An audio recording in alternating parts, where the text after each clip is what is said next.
Greetings and welcome to another edition of the Pedalshift Project. The Pedalshift Project is a series of conversations, thoughts, and experiments around the bike touring lifestyle. From tips and tricks to ideas on how to ride your ride, let's shrink the world by bike. Show notes and more are at pedalshift.net/209, and you can email the show pedalshift@pedalshift.net or call the voicemail hotline at 202-930-1109 and check Pedalshift out on all the socials as well. Hello, everybody, and welcome to the 209th edition of the Pedalshift Project. My name is Tim Mooney. Thanks so much for joining. On this edition, we are going to have the second part, day 2 of the big Western C&O Loop Tour Journal, and I'm really excited to be bringing that. Quick reminder from a housekeeping perspective, make sure that your vote is heard. We've got a few days left. Basically the last week of June for the big bike touring draft. I have not checked out the vote tally. Go check it out at the show notes, pedalshift.net/209. Also, you can check it out in the original show if you haven't listened to it, because you should listen to it before you vote. That's pedalshift.net/207 for the bike touring draft. Lots of fun this time. So turning to day 2 of the Western C&O Loop. On day 2, I left the unique confines of Potomac Forks campground, and I looked to resupply in Cumberland at the end of the trail and then loop back. But would Cumberland offer me what I needed, and would I get distracted from completing a full loop from where I began my day?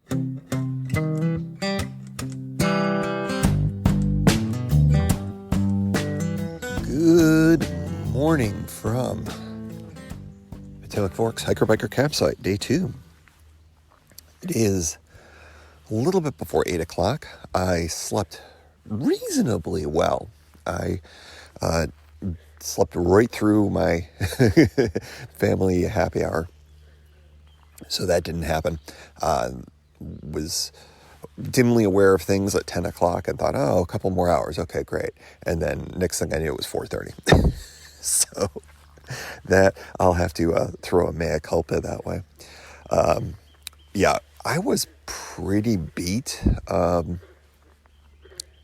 I think that the cramp definitely was something that took a little bit out of me. I know that may sound strange, but it definitely did.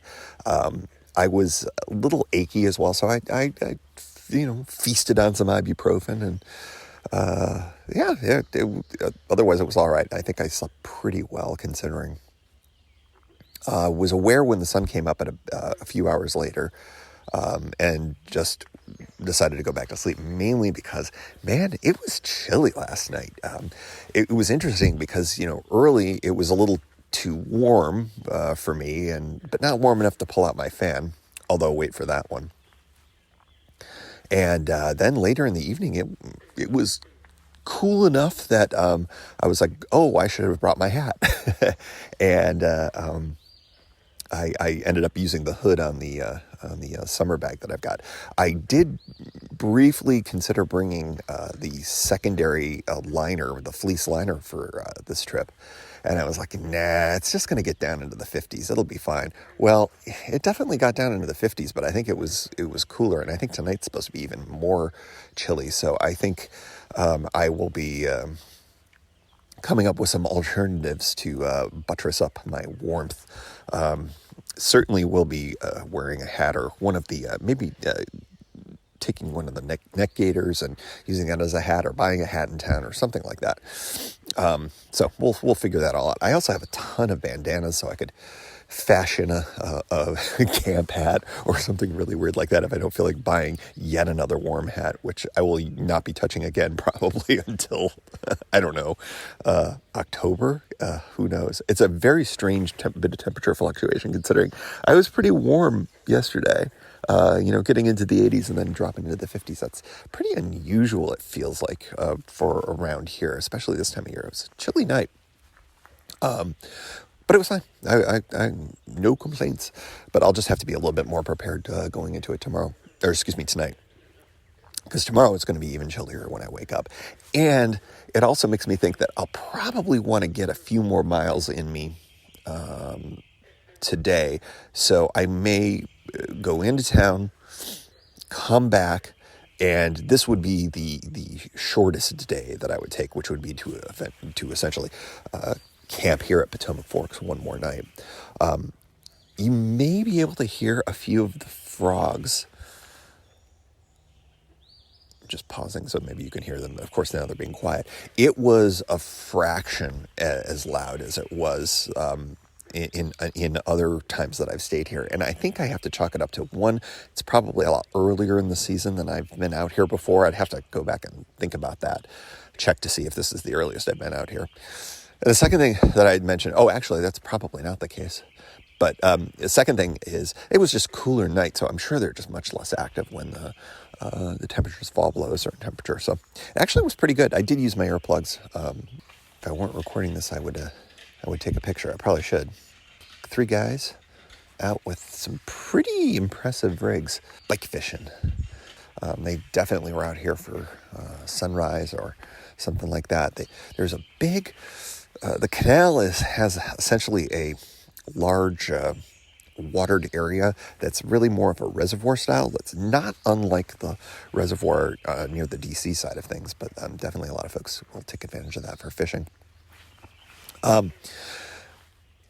So last night I was shifted around, and then all of a sudden I heard what sounded like an RV generator going, and I thought, oh shit! And it sounded like it was over my head, past the tent and up above. And there is, if you turn around here, there's an elevated area right behind here, and I've never been up that direction, but I always got the impression that there was a road or something like that's towards that direction. And I thought, oh well, maybe I'm wrong, and maybe yes, there is no vehicle access here, but maybe there's a road over there, or maybe there's a place where somebody can park and camp overnight. And I thought, well, it is kind of nice out this direction, so maybe somebody from the area decided to do that, and they didn't think anybody would be around, and they just threw their generator on. And I was like, oh geez, that's too bad. And trying to sleep, and it was getting through my earplugs, and I'm like, what the heck is going on? And then I realized, wait a second, I think that's my fan. And it was. I have a little, it's obviously it's not battery powered. It's a rechargeable fan that I got last year. And there's a switch on the bottom of that stops you from doing what I did, which is basically to press the button while it was in my pannier that I was using as sort of a little bit of an elevator for my pillow. So, yeah. Anytime you think, wow, that Tim Mooney, he sure knows what he's doing. Nah. Not at all. A, I didn't bring a warm hat, and B, I brought a fan when it's just going to be cool tonight, if not cold. So not the best planning ever. I did look at the temperatures, and I was just sort of ignoring them, I guess. All right, well, I think I'm going to try to figure out how to get some food into me here that is reasonable. I have, in another bout of idiotic planning, I brought cold brew coffee with me. I could use a warm cup of coffee, and maybe I'll warm it up, but yeah, not the best planned trip. Pretty fun so far, though. About 9:30, and all packed up and ready to go. Decided not to leave things here. I saw a couple of bike tourists early in the morning. They must have gotten started close to dawn, or probably maybe in around 6 o'clock a.m. if they started in Cumberland to get here. But what was fascinating to me was that it was clear that these were beginners, because just based on gear, it was one of the cyclists. The bike looked exactly like my very first bike tour here on the C&O, where it was car camping equipment, kind of loaded up real high on a single rear rack, and it just put a smile on my face, because I'm thinking there's probably going to be so many people who are going to be starting and trying bike camping or bike touring or whatever you want to call it, whatever they're going to call it now, given gestures broadly all of this. That's my thing. I think I'm saying that a lot. So yeah, that just put a little smile on my face this morning. So I did decide, because there's some activity, and will be some activity, even though we're in a pretty rural area here, thought rather than risk leaving any stuff here or any gear here, and also claiming this spot, I think it's not really fair to sort of put the claim in on it this early. And I also believe that I'm looking at the sign across the way here. I think this is one of the camp spots that it is posted that it's a one-day only thing. I think that if I did choose to camp here, again, the fact that I took my tent down and completely repacked up and came back, I don't think I would catch any hassle at all. But in any event, I am about ready to roll, head into Cumberland. It is about a little after 9:30, so figure I'll be there in lunchtime range. So it's actually quite perfect. Check out, see what's going on in town. I do think, just given everything that's going on, I'm going to avoid as much contact as possible. I'm not gonna, take advantage of any sit-down restaurants or anything like that. For me personally, that just feels like it's a little too early, unless there's a situation that looks reasonable. I'm just a little concerned about that for everyone's safety, including my own. I think I've got other options. I probably will go to one of the stores to grab some provisions and just do that. I think that's the most minimal contact possible, short in and out, limited number of folks that come within some form of contact. I think that's the way I'm going to go with it. Also, of course, I'm going to have to refill water bottles. I have right now precisely, it looks like 2 liters of water. Yes, because a 1.5 liters of water. I have 3 half-liter bottles that are attached to my bike, and no other. My backup supply has now been exhausted by filling those bottles up. So definitely will need to replace those at the very least, and maybe even then some. I'll probably get an electrolyte drink of some kind. For those of you who are playing the home game going, Tim, did you take your electrolyte pills? You better believe I did. Yes. I am not going to go through the same thing I did yesterday. I've got them in a more handy spot. So I'll be taking at least another dose through the day, and then definitely at the end of the day when I camp, wherever that may be. It will at least be here at Potomac Forks, but possibly I may go a little bit further. The downside to all of that is that I would be almost assuredly going into a cell phone hole, so I wouldn't be able to be in contact with anybody, but I'll give everybody a heads up ahead of that. All right, off we go. We are a little less than 10 miles from Cumberland here on the last bit of the trail. Fun part of the trail in a lot of ways. It's the mirror image of the DC side. The trail starts going through some residential areas that are, slowly more like farms as you get closer to town, and then it turns more into suburban style dwellings. And then, of course, Cumberland isn't nearly the same size as DC, but you do end up going through rough equivalent of neighborhoods at that point. So this is the end of the wilderness section, very, very much so.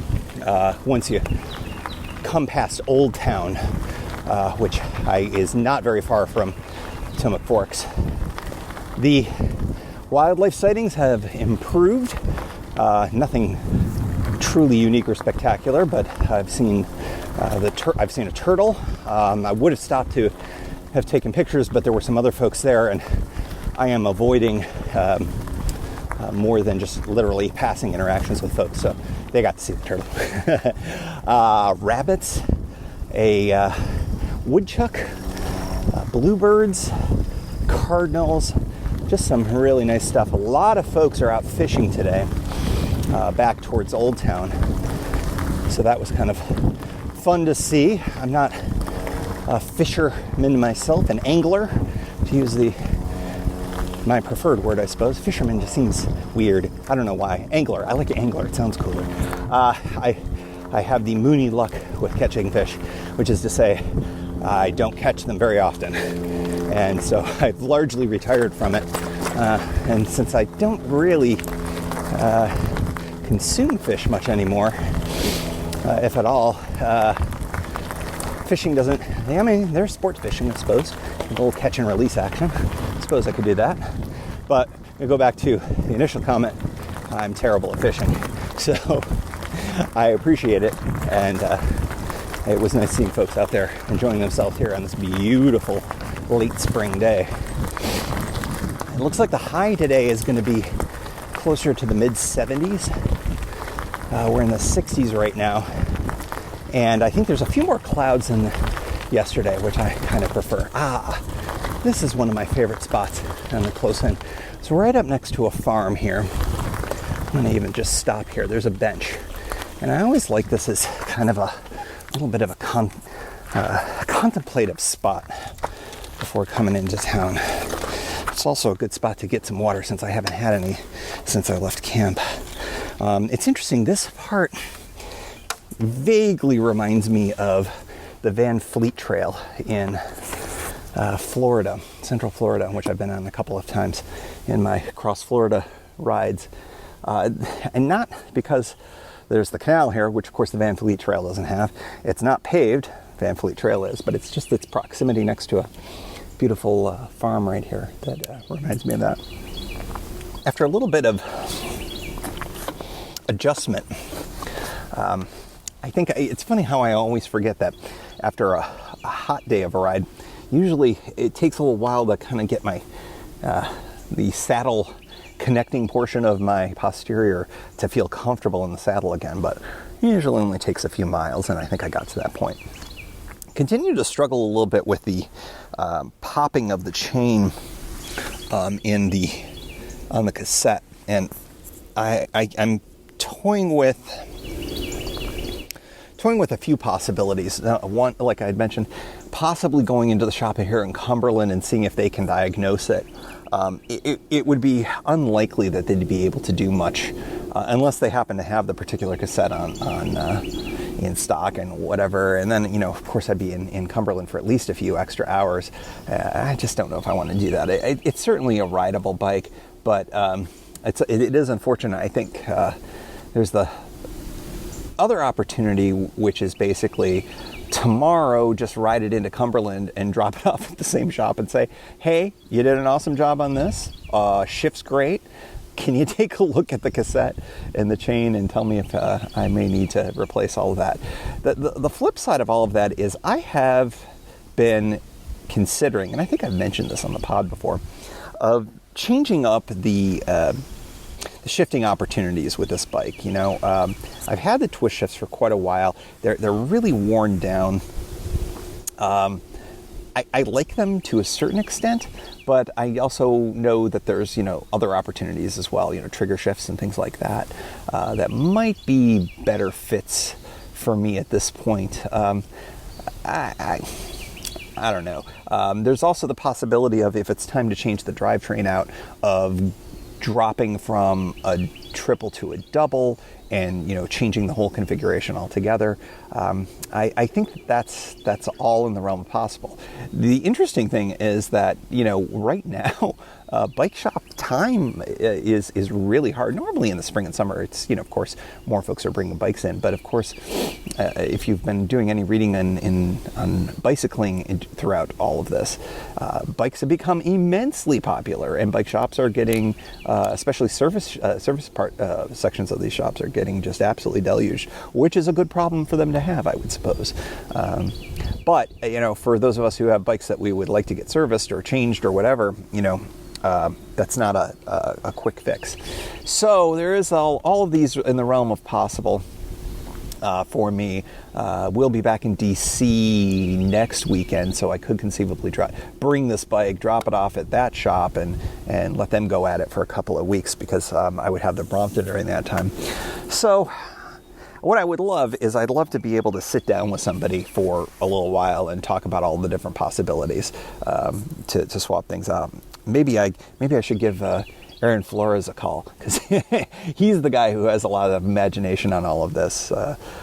What is in the realm of possible with bikes of this nature? He's good with his Surly disc trucker, I know, and other bikes as well.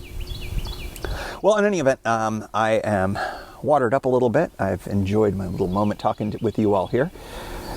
Should be only about 6.5, 7 miles or so from here to downtown Cumberland, and then it's a question of trying to figure out what is open, which I think out here in Western Maryland, I think the odds of lots of things being open is pretty high, including perhaps Krabby Pig, but I just, I'll give that an assessment. I'm just not in that space right now for... Not ready to make that move yet. I know lots of people are, but I'm not. Unless they have it set up in a way that seems reasonable. So it will be more of a question of finding supplies at any of a variety of things. I think that there's a convenience store somewhere near the downtown area. There's, of course, a couple of fast food places as well.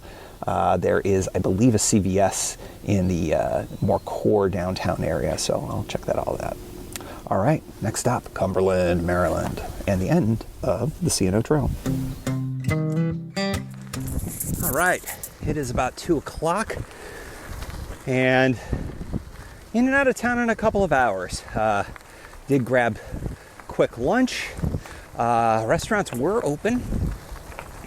Interesting observation. Me and folks who were working were wearing masks.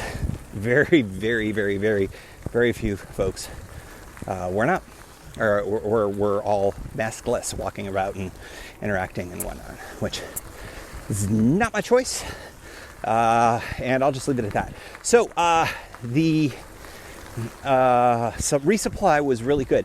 How many times have I been to Cumberland? Half a dozen, more. So of all the times that I've been here, I have never gone to, nor really sought out a grocery store, which is kind of unlike me in a larger setting. And this time, I was like, oh, well, let me look for a convenience store. There's got to be a gas station, because there isn't one really convenient on this side of the railroad tracks. And I've never really looked to seek that out too much. But I did know that there was other stuff on the other side of the tracks, because I've had to go to the other side of the tracks for going to the rail station. Quick wildlife viewing moment. Woodchuck. Or a beaver. Ooh, that could be a beaver. I saw a big fat tail. I'm going to say beaver. We had a beaver sighting. New type of animal. Okay, so I'm on the other side. I'm grabbing a quick bite, and I find that there's a Martin's in town. Martin's is a chain of grocery stores. Is the same one as the one in Connellsville, same one as the one that I go to at my cabin in West Virginia. I will place Martin's in the number 2 slot behind Wegmans. Distant second, but it's good food, well organized. I like how they're done. So it was nice to have that, and lots of offerings, lots of opportunities. So I was able to stock up for snacks and dinner very, very easily, which was fantastic. That's going to get me through the rest of the ride. Basically get me to Hancock, which is sort of the, as I've mentioned, the only real reasonable next spot. There are some kind of emergency spots, but with the closures and whatnot, I know that Bill's Place is carry-out only, so I just don't know what the situation is there. I certainly wouldn't rely on it. And Old Town is just up here, and as I've mentioned, I don't really care for the place in Old Town. So this worked out really, really well. So, food, check. That left me with a few things that I needed to still get. One was to see if there was any place where I could maybe get an extra blanket or a hat or something like that. And there probably was. I didn't look real hard, because when all is said and done, I feel like I've got enough stuff to wrap around me, put around me, cover me with, that I think will end up working. I may fashion a very strange hat out of bandanas tonight. I actually bought an additional 3-pack of bandanas, so I have way more than I normally do. So I think that this will work out just fine. So that was we'll kind of mark that as incomplete. And the third thing was trickier than I anticipated. I'm very used to being able to fill up water bottles quite easily in Cumberland. There's quite a few public water fountains. Well, one of the things, you can dine in a restaurant, but you still can't fill your water bottle at a public water fountain. So I did the next best thing, which was I sought out a public restroom and was able to fill up my 3-liter bottles most of the way in the one public restroom that is pretty close to the trail terminus. And it was fine. It's a pretty shallow sink, and those are pretty tall bottles, but I was able to fold the bottles and sort of, you fill about 1/3 of a liter in one, dump it in the other. So I've got 2 very full ones, and then I've got one that's probably about 2/3 full. So I think that'll have to do. One of the things that I did get going under a bridge, as you could probably hear there, the vehicular traffic over my head. One of the things that I was able to do was I also was able to secure a grape Gatorade as part of my grocery run. So I think liquids wise, I'm in good shape. Really didn't drink a lot of water coming into town. I think I had maybe a half a liter, yeah, give or take.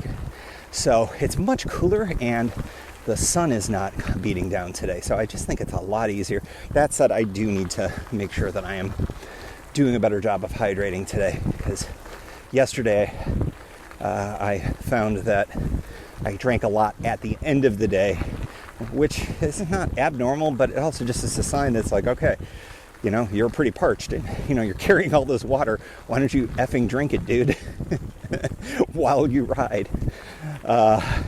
I think it also helps with performance, which is probably file under duh. But I mean, I do think that when you're not fully hydrated, I just think your body's not going to perform as well. You're going to be more tired, more susceptible to slowdowns and fatigue. So memo to the world, or a pro tip or whatever.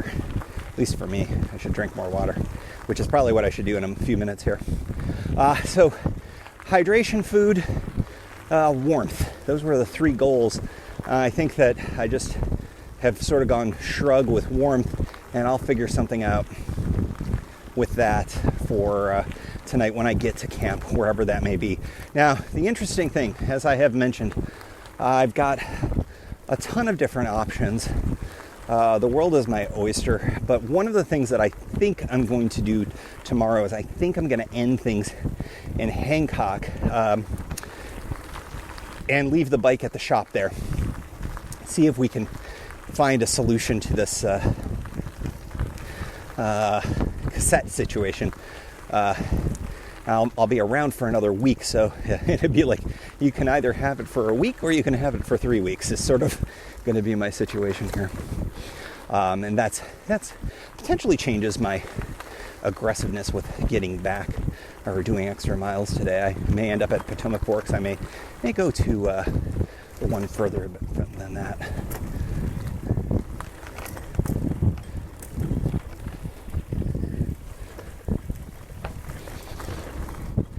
The one that's after that, I think it's Pigman's Ferry, if memory serves. The one good thing about that one is that it's got river access, and I wouldn't mind a quick little dunk in the river. Sidebar on that, apparently there have been some folks who have been drowning in the Potomac near Great Falls, which is a asterisk, highly stupid asterisk thing to do, is to swim in those waters there. Massive undertows and whatnot. It's a very swift moving river, and yeah, they are, Park Service is displeased when people swim in there. There's even posted signs with fines for that. So yeah, don't swim in those areas. Swim in areas where there's actual kind of more swimming hole-ish vibe with the river. And although I did mention that the river up here is a little bit wilder, I think if you're smart about it and not jumping full in, I'm talking about just kind of wading out and just getting some of the sweat off. I'll see if there's a safe spot for that, but that's my potential situation with that. It would mean little over 40 miles today. Would also mean that I believe I get a little bit of a signal there, so that might be worthwhile. Don't really need it per se, other than to be in contact with folks back home. But the one I did have a conversation with Kimberly today on the phone, which was good. And I let her know that if I did go further than that, that it's likely that we would not be in communication tonight. So all is at least communicated, and expectations have been set. That is the most important thing I think you can do as a bike tourist when there are folks at home. The sign that you're really leaving Cumberland is when you go by the water plant. And you know it's the water plant because the air smells like poop. Yeah. Welcome to Cumberland. Also, thank you for staying in Cumberland. Enjoy your poop smell. This is true in many cities.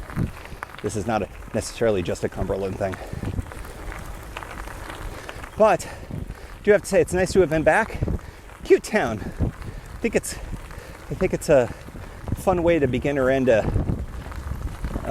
your time in on the C&O, or as a layover between trails. I did see the signs for the Gap. That looks like something that will be beckoning me for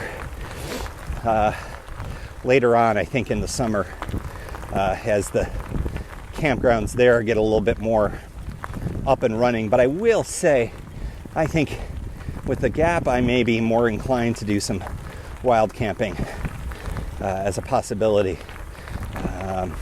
The trick with that is there are definitely sections that are easier than others, and I'll have to put some more thought into that, because sure, there are definitely some sections where your tenting options are basically on the trail. That's the only flat part in the entire area, so I don't think that would work too well, especially with the way that I do my camping, and I don't think that I would be getting up early enough to avoid some weird encounters. Well, as I bid, now that I am upwind of the water reclamation facility of Cumberland, Maryland, I think that I am officially outside of Cumberland, and that should be a good reason to end this chapter of the program. Swinging on a hammock at Pigman's Ferry. This is a fun campsite, and I'm considering staying here tonight, even though it would mean that I wouldn't have gone quite all the way back. I'm about 4 miles away from where I camped last night. So this would mean it would be a short day, but I have always sort of thought that this was a fun-looking campground. It is a giant meadow, which is unique for the campsites. I can't think of any other one that I would characterize as a meadow. Also, you can hear the gunshots not terribly far away. West Virginia side, I don't know, but there's definitely some target practice going on. Just had a nice conversation with the guy who's riding full C&O Gap, and helped him with a bit of a charge too.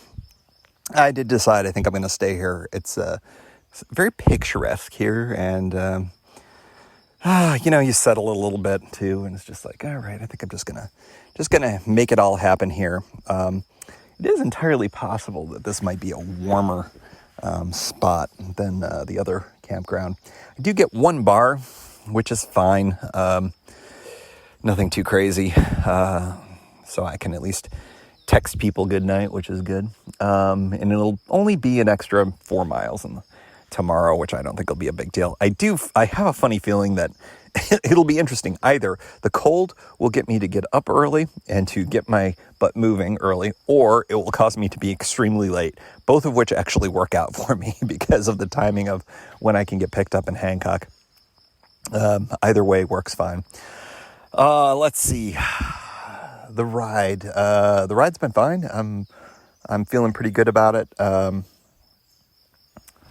Yeah, I think I'm just in settle mode. I don't know if any of you get into this, but after a little while, it's just sort of like once you make the decision to kind of put the legs up, it's very, very hard for me to get going again. I suppose that I could hear it. What time is it now?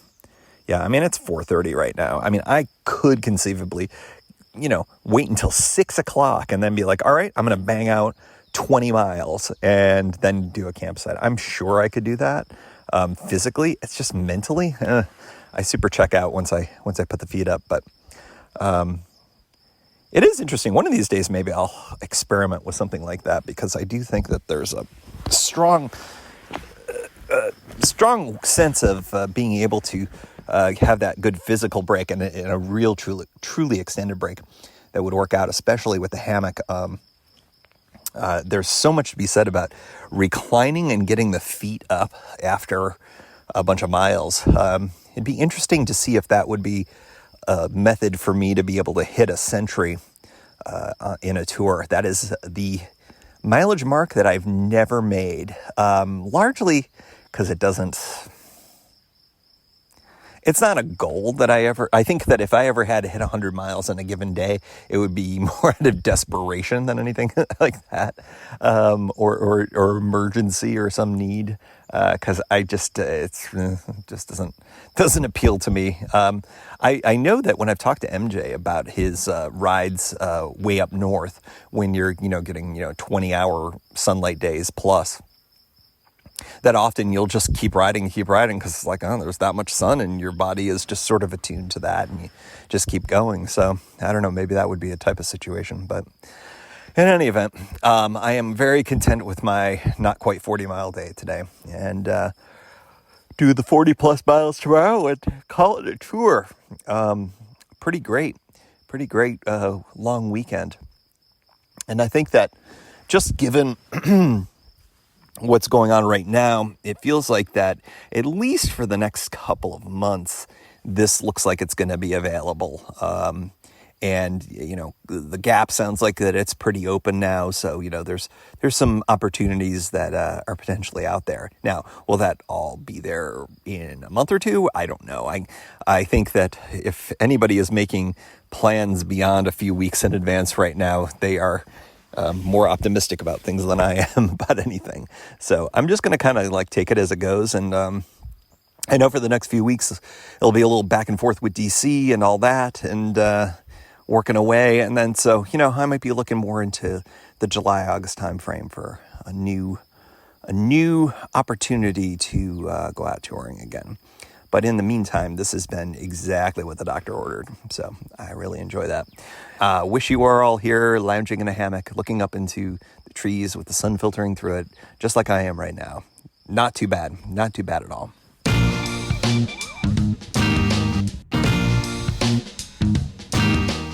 Statistics. Miles biked 36. New to me grocery stores in Cumberland 1. My mask to other people's mask ratio 1 to approximately 1 bajillion, possibly slightly overstated. Gross hard lemonade sipped and disposed of off mic 1. Ugh. Evening grilled cheeses 0. Flats 0.